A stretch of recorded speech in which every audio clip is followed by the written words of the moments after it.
मैं रंजित जीएस आज तक में आपका स्वागत करता हूं।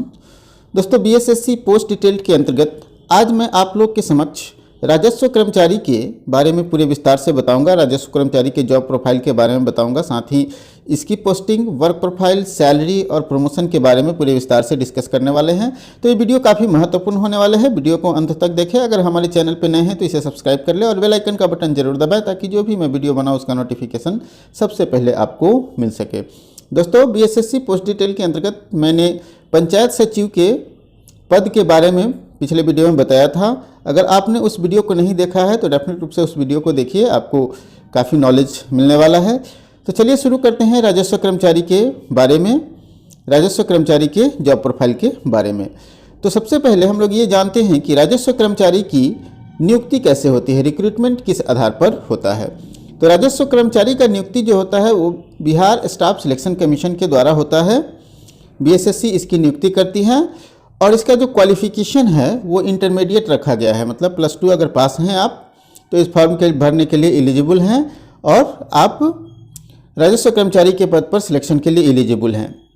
इसकी जो प्रक्रियाएं हैं वो होता है पीटी, मेंस, उसके बाद टाइपिंग टेस्ट भी होता है, लेकिन टाइपिंग टेस्ट जो है वो क्वालिफाइंग नेचर का होता है और उसके बाद आपका डॉक्यूमेंट वेरिफिकेशन होता है और मेरिट लिस्ट में आपका मेंस और मेंस के आधार पर, मेंस के जो मार्क्स आते हैं उसके आधार पर आपका मेरिट लिस्ट तैयार होता है। तो दोस्तों, मेरिट लिस्ट तैयार होने के बाद आपका मेरिट लिस्ट के आधार पर नियुक्ति होती है और वो मेरिट लिस्ट आपको कहाँ भेज दिया जाता है? भू राजस्व एवं भूमि सुधार विभाग के पास। भूमि सुधार विभाग क्या करती है कि उस मेरिट लिस्ट के आधार पर जो है वो आपको अपॉइंटमेंट लेटर भेजते हैं। यहाँ भूमि सुधार विभाग होगा तो ये अपॉइंटमेंट लेटर कौन भेजता है आपको? भूमि सुधार विभाग जो होता है, भू राजस्व एवं भूमि सुधार विभाग। और इसी आधार पर जो है वो आप योगदान देते हैं इसी विभाग में, भू राजस्व एवं भूमि सुधार विभाग के में आप योगदान देते हैं। उसके बाद आपको वहाँ से भेज दिया जाता है कहाँ? जिला कार्यालय। और जिला कार्यालय से आपको पंचायत अलॉट हो जाता है कि आपको किस पंचायत या किस ब्लॉक के अंतर्गत कार्य करना है। क्योंकि ये पंचायत स्तर का पोस्ट है तो आपको पंचायत में ही रहकर सारे कार्यों को अंजाम देना होता है। पंचायत में आपका एक ऑफिस होता है और उसी ऑफिस में आपको भू राजस्व से संबंधित जो भी कार्य होता है वो आपको करना पड़ता है। तो इस प्रकार से क्या हुआ कि आपकी मूल अथॉरिटी जो हो गया वो भू राजस्व एवं भूमि सुधार विभाग हो गया, अपॉइंटमेंट अथॉरिटी।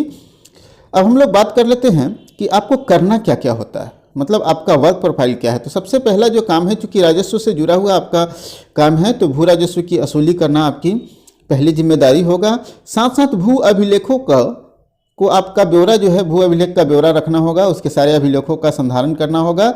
भू अभिलेख से जुड़ा हुआ जो भी आपके पास नॉलेज है, जो भी आपके पास जानकारियां है, जो भी आपके पंचायत में भू अभिलेख से संबंधित विवाद है उस सब से संबंधित आपको विवाद से संबंधित भी रिपोर्टिंग करना होता है।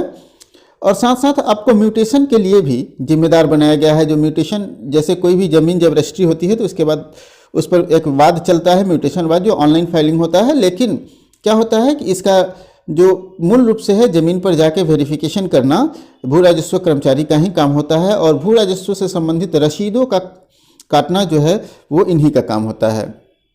एक या एक से अधिक ग्राम पंचायत आपको अलॉट हो सकता है। ऐसा नहीं है कि आप एक ही ग्राम पंचायत में काम कर सकते हैं। एक ब्लॉक के अंतर्गत 2-3 ग्राम पंचायत भी आपको मिल सकता है। और उसमें क्या होता है कि सरकारी भूमि का भी आपको लेखा जोखा रखना होता है। सरकारी भूमि कहाँ कहाँ पर है, बिहार सरकार की भूमि कहाँ कहाँ पर है, उसका लेखा जोखा रखना पड़ता है, उसके रजिस्टर को मेंटेन करना पड़ता है।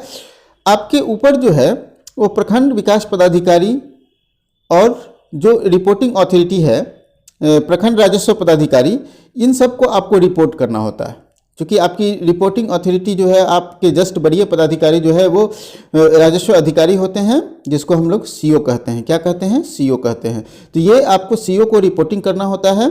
सभी ज़मीनी विवादों से संबंधित या भू अभिलेख से संबंधित सभी रिपोर्टिंग आपको सीओ को करना होता है। तो इस प्रकार से देखा जाए तो सरकार के मुख्य अंग के रूप में आप राजस्व वसूली के साथ साथ सरकार के ज़मीनों के देखरेख से संबंधित और जो भी पंचायत स्तर पर ज़मीन से संबंधित विवाद है उससे संबंधित आपको रिपोर्टिंग करना है। आपको मतलब काफ़ी अच्छा आपका रिस्पॉन्सिबिलिटी है, जॉब रिस्पॉन्सिबिलिटी है और आपको ये सभी कामों को अंजाम देना है। मतलब शांतिपूर्ण जॉब है, किसी तरह का कोई दबाव नहीं रहता है इसमें। तो ये जॉब काफ़ी शांतिपूर्ण है, ना ही पॉलिटिकल दबाव रहता है। हाँ, वरीय पदाधिकारी का दबाव तो हर क्षेत्र में रहता है, इसलिए निश्चित रूप से ये जॉब जो है पंचायत सचिव के जॉब से शांतिपूर्ण जॉब माना जाता है। अब हम लोग बात कर लेते हैं वेतनमान की। तो सेवेंथ पे कमीशन के अनुसार आपको लेवल 2 में रखा गया है। लेवल 2 में अर्थात 6 पे की बात करें तो 1900 ग्रेड पे के अंतर्गत रखा गया है।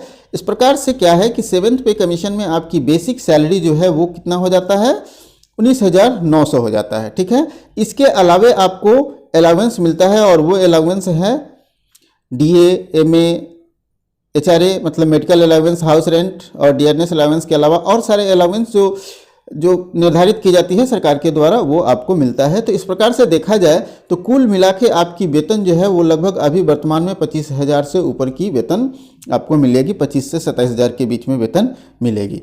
ठीक है, तो वेतन के मामले में भी चूंकि ग्रामीण क्षेत्र में रहना है और ग्राम पंचायत में रह के काम करना है, तो वेतन के मामले में भी आपका जॉब जो है वो काफ़ी अच्छा जॉब है।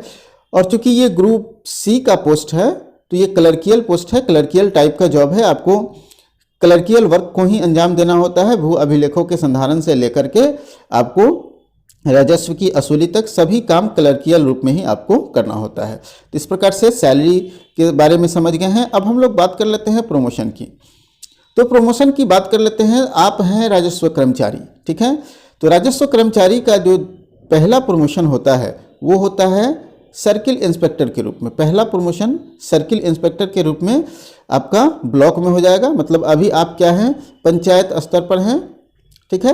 अब आ जाएंगे आप ब्लॉक स्तर पर, प्रखंड में आ जाएंगे और आपको क्या मिलेगा, सर्किल इंस्पेक्टर। मतलब आपका एक सर्किल निर्धारित कर दिया जाएगा और उसी सर्किल के अंतर्गत आपको भू राजस्व से संबंधित सारी रिपोर्टिंग वगैरह, अब आप इंस्पेक्टिंग टाइप का पद हो गया, पहले क्लर्कियल पद था, अब आपका पद हो जाएगा इंस्पेक्टिंग का, ठीक है।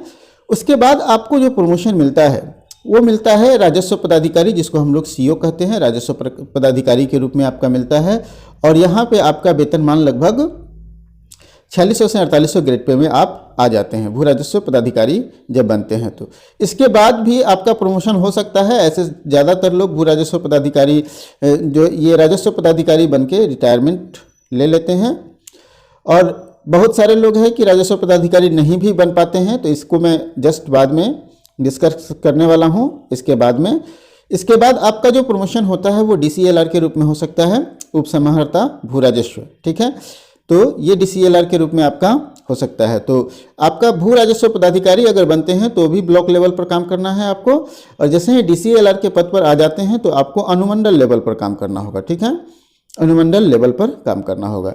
इस प्रकार से देखा जाए तो प्रमोशन का स्कोप काफ़ी अच्छा खासा है इस जॉब में। अब प्रमोशन की प्रोसेस क्या है उसके बारे में थोड़ा हम लोग समझ लेते हैं।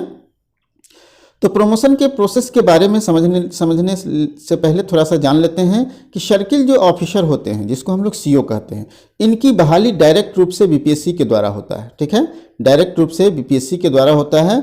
मतलब सर्किल ऑफिसर की 75% सीट जो है वो रिजर्व होता है किसके थ्रू, BPSC के थ्रू, ठीक है। और 25% पर ही प्रमोशन के थ्रू बहाली होता है और वे सर्किल इंस्पेक्टर और राजस्व कर्मचारी यहाँ प्रमोट होकर जाते हैं, ठीक है। प्रमोट होकर कहाँ जाते हैं, सर्किल ऑफिसर बनते हैं, मतलब CO बनते हैं, ठीक है। भू राजस्व पदाधिकारी जो प्रखंड लेवल पर होता है वो बनते हैं। मतलब 25% का ही प्रमोशन के थ्रू यहाँ पे जा पाते हैं और 75% जो है CO उनकी नियुक्ति हो जाती है BPSC के थ्रू। अब है कि ये 25% कौन लोग हैं जो जाएंगे, तो ये 25% वैसे लोग हैं जो वरीयता सूची के आधार पर। अब यहाँ सवाल होता है कि वरीयता कैसे निर्धारित होती है। तो वरीयता निर्धारित करने के बहुत सारे हैं, जैसे आपका शुरू में ही मार्क्स कितने आए हैं इस पर भी निर्भर करता है। उसके अलावा आपका क्वालिफिकेशन, चूंकि ये इंटर लेवल का पद है और CO का ग्रेजुएशन लेवल का पद है, तो आपका क्वालिफिकेशन ग्रेजुएशन होना चाहिए, ठीक है, ग्रेजुएशन क्वालिफिकेशन होना चाहिए, तभी आपका प्रमोशन वहाँ पर हो पाएगा, ठीक है। इसके साथ साथ आपका जो सर्विस रिकॉर्ड है, सर्विस रिकॉर्ड भी आपका एकदम साफ़ सुथरा होना चाहिए। सर्विस रिकॉर्ड अगर साफ़ सुथरा नहीं हो पाएगा तो फिर आपका प्रमोशन नहीं हो पाएगा। तो इसी आधार पर आपका प्रमोशन हो पाता है और मात्र 25% लोग ही राजस्व कर्मचारी से कहाँ पहुँच पाते हैं, सीओ तक पहुँच पाते हैं। तो ये वरीयता क्रम निर्धारित करने के तरीके हैं। दोस्तों, हमें पूरी उम्मीद है कि ये वीडियो आपको काफ़ी पसंद आया होगा, वीडियो आपके लिए काफ़ी लाभदायक सिद्ध होगा। वीडियो अगर पसंद आया है तो लाइक कीजिए और दोस्तों के साथ भी शेयर कीजिए ताकि उन्हें भी इस वीडियो का लाभ मिल सके। और अभी तक अगर आपने हमारे चैनल को सब्सक्राइब नहीं किया है तो सब्सक्राइब कर लीजिए और इसी तरह का वीडियो आपको मिलते रहेंगे, साथ ही आपकी तैयारी से संबंधित भी वीडियो मिलते रहेंगे। तो आज के लिए इतना ही, फिर मिलते हैं अगले वीडियो में एक नए टॉपिक के साथ।